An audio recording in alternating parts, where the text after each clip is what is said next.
What does public policy refer to in political science? The decisions made by government to address issues.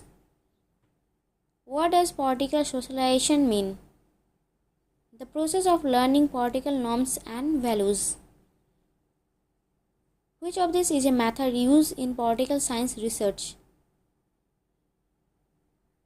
Statistical analysis. What is a major concern of international relations within political science?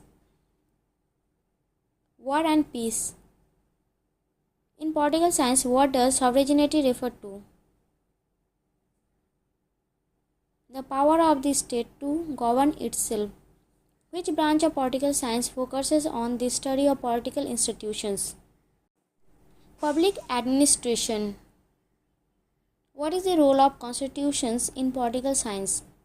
They establish legal frameworks for governance. Which of the following is a key concept in political science? Bureaucracy. What does the term political culture refer to? The beliefs and values that shape political behavior. Which of these is a primary concern of political science? Political power distribution. What area does public administration fall under? Political science.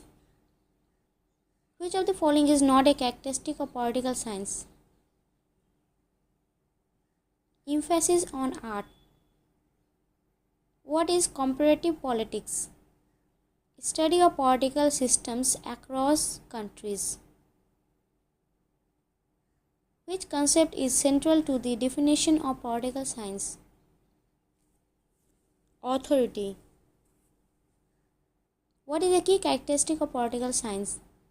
It combines empirical and normative approaches. Which of the following methods is commonly used in political science research? All of the above. What is the scope of political science primarily concerned with? The study of political behavior and institutions. What does the term political theory refer to? The analysis of political ideas and philosophies. Which of the following is considered a subfield of political science? International relations. What is the primary focus of political science? Study of government systems.